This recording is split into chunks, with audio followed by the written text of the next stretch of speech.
ማለዳ የመጣ ስታነቃኝ እንደምን አደራችሁ ክቡራትና ክቡራን የምፅዓቱ አዋጅ ነጋሪ አገልግሎት አድማጮቻችን፣ ሰላም ለእናንተ ይሁን።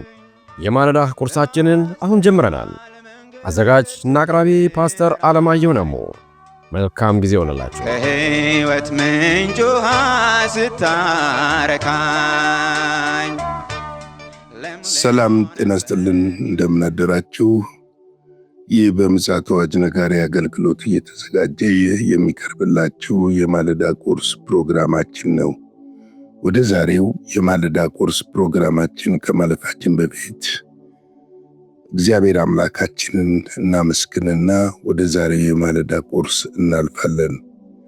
የዘላለም አምላክ እግዚአብሔር ሆይ በጌታ በኢየሱስ ክርስቶስ ስም ስለተሰጠን ስለዚህ ድንቅ ማለዳ እናመሰግንሃለን።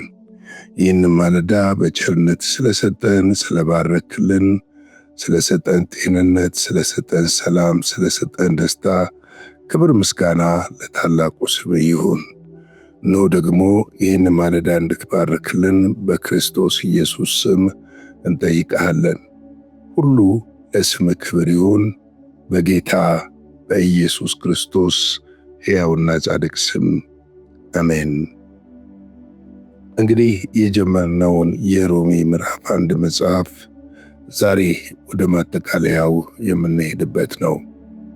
በዚህ በሮሜ ምዕራፍ 1 መጽሐፍ ውስጥ በርካታ ነገሮችን ተምረናል። ከሰላምታው ጀምሮ እንደዚሁም ደግሞ ለወንጌል ስላለው ተልእኮና ሐዋርያ ተብሎ ሊጠራ እንዴት እንደነበረ በክርስቶስ ኢየሱስ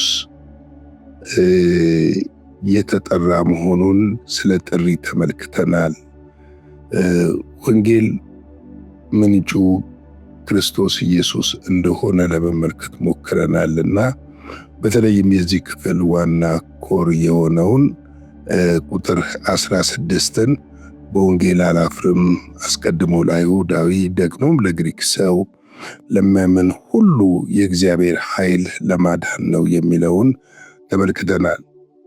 እንግዲህ ወንጌልን በሕይወታቸው ለማንገስ ያልፈለጉና ራሳቸውን ደግሞ እግዚአብሔርን ለማወቅ ባልወደዱ መጠን ለምን አይነት ክፋትና ጥፋት ታልፈው እንደሚሰጡ ለመመልከት ሞክረናል። በተለይም በዚህ ዘመን ለብዙ ክፋትና ጥፋት ታልፈው የተሰጡና በቤተ ክርስቲያንም ውስጥ ሳይቀር የአጋንንት መልእክተኞች ሾልከው ቤተ ክርስቲያንን በውሸት እንዴት እያመሷት እንደሆነና ለርኩሰትና ለማይረባ አእምሮ እንዴት ታልፈው እንደተሰጡ ለመመልከት ሞክረናል።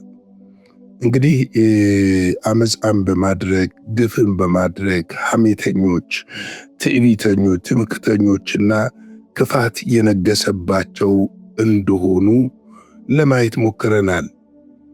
በተለይም ደግሞ የመረጡት ይህንን ሕይወት ስለሆነ በዚህ ሕይወት ሳያወላዱ ለመኖር እንደወሰኑና እግዚአብሔርም ለማይረባው አእምሮ ተላልፎ እንደሰጣቸው ለመመልከት የሞከርንበት ክፍል ነው።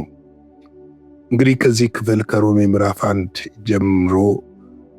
1 ቁጥር 1 ጀምሮ ብዙ ነገር እንደተማርን እንደተመለከትን በየማለዳው እንዳገኘንበት ተስፋ አደርጋለሁ። ዛሬ ይህንን ክፍል እንጠቀልለዋለን።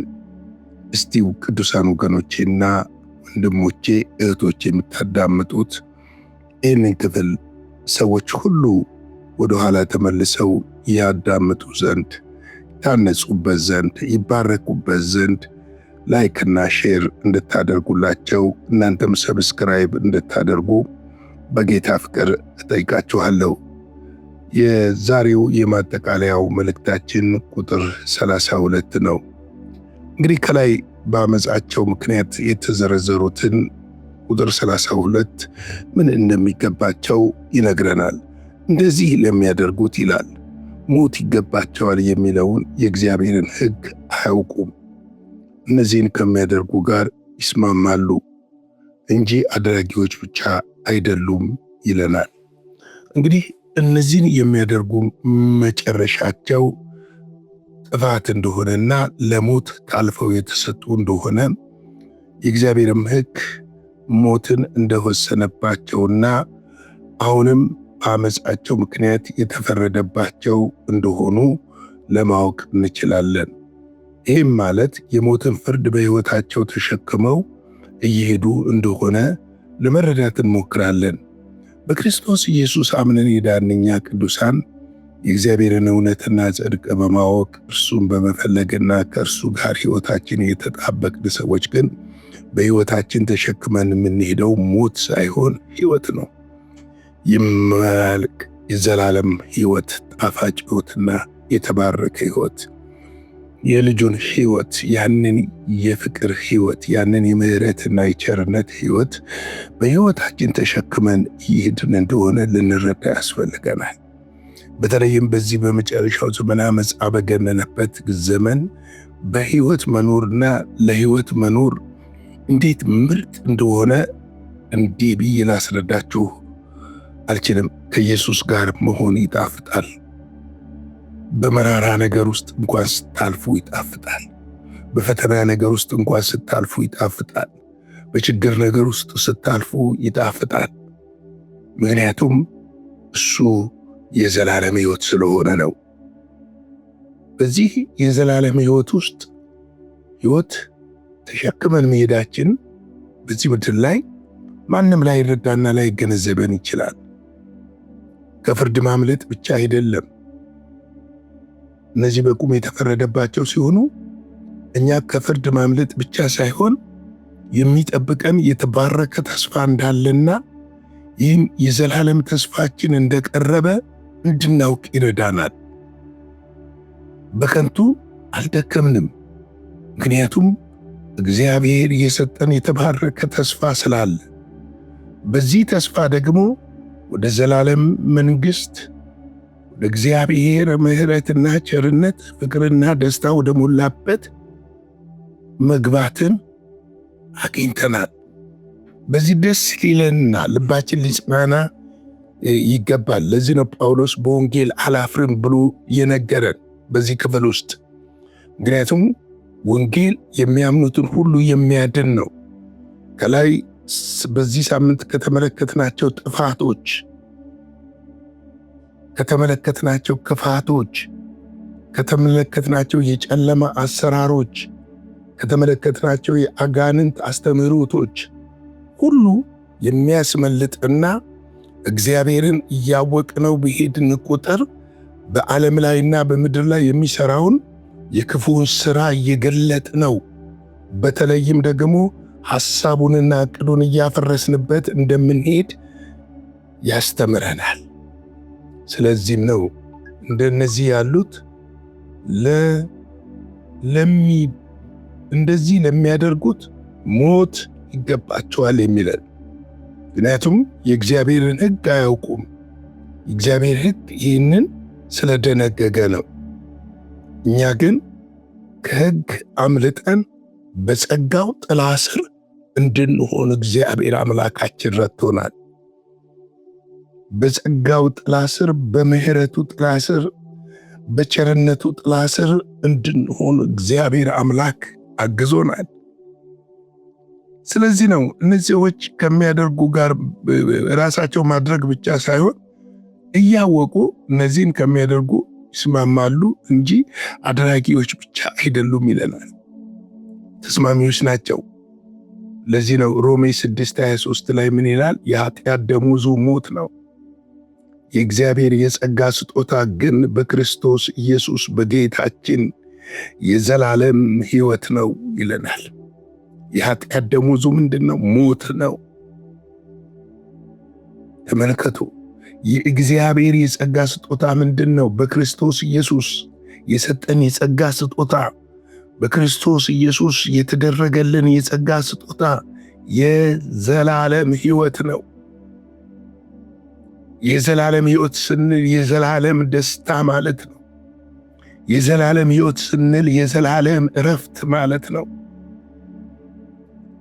የዘላለም ሕይወት ስንል የዘላለም ወራሽነት፣ የዘላለም በረከት ማለታችን ነው። ስለዚህ ይህንን ሕይወት ነው የተሰጠን። ለዚህ ነው ወገኖቼ ሕይወት ልንቀልድበት አይገባም የምንለው። ኃጢአት ግን ያስከፍላል። ኃጢአት ግን ያሸማቅቃል። ኃጢአት ግን ከእግዚአብሔር መንግሥት ያጎላል። ኃጢአት ዛሬ በምድር ላይ ሊጣፍጥ ይችላል።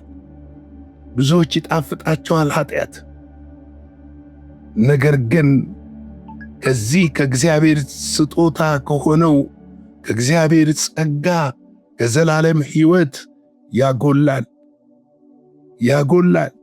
ወደዚህ ሕይወትም እንዳንገባ ይከለክላል። ስለዚህ ነው ቅዱሳን ወንድሞቼና እህቶቼ ከፍርድ እንድናመልጥ፣ ከፍርድ እንድንድን፣ ከዘመኑ ጥፋት ልንጠበቅ ራሳችንን ወደ ኢየሱስ ክርስቶስ ጉያ መሸሸግ አለብን የምለው። እንግዲህ የዛሬውን የመጨረሻውን ክፍል በእንደዚህ መልክ ከጠቀለልኩኝ ነገ በአዲስ ምዕራፍና በአዲስ ክፍል ተመልሰን እንመጣለን። የዛሬውን የማለዳ ቁርሳችንን በዚህ ላይ ከማጠናቀቃችን በፊት አጭር ጸሎት እናደርጋለን።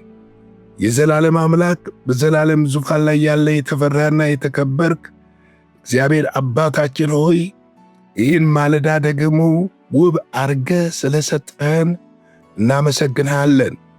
በዚህ ማለዳ ደግሞ ያንተ ምሕረት፣ ቸርነት፣ በጎነትና መልካምነት በሕይወታችንና በኑሯችን ስለተገለጠ ክብር ምስጋና ለታላቁ ስም ይሁን።